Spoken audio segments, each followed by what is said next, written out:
Zee 24 तास एक पाऊल पुढे। NH-17 मृत्यूचा हायवे। मी जातोय भरत गोगावले यांच्याकडे। गोगावले, मला सांगा, चौपदरीकरणाचा प्रस्ताव हा कायदेशीर आहे, हळूहळू तो अंमलात येईलच, पण या निमित्तानं जर अपघात रोखायचे असतील भविष्यात तर पोलिसांनी, वाहन चालकांनी आणि आपण सगळ्यांनी, कोकणवासियांनी नेमकी काय जबाबदारी घेतली पाहिजे, काय भान राखलं पाहिजे, काय सांगाल?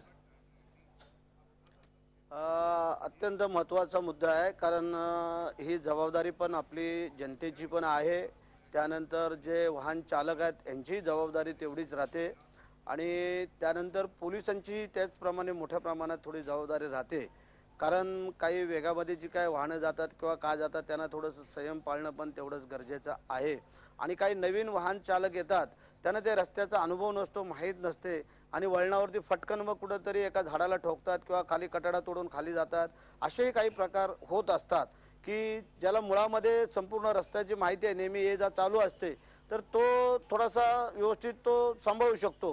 पण तो एकदमच नवीन आलेला वाहन चालक, मग तो कुठच्याही वाहनाचा असेल, तर तो थोडासा अडखळत होत असतो, चालत असतो।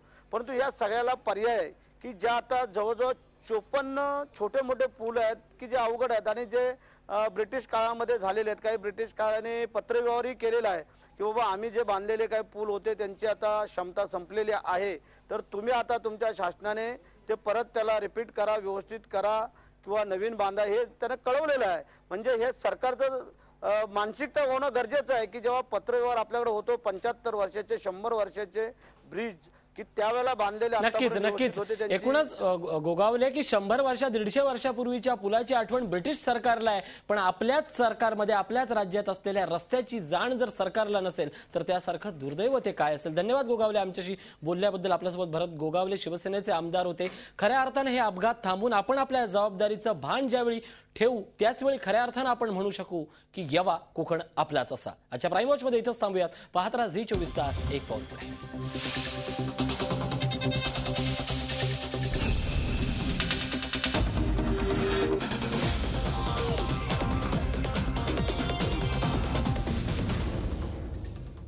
झी 24 तास एक पाऊल पुढे।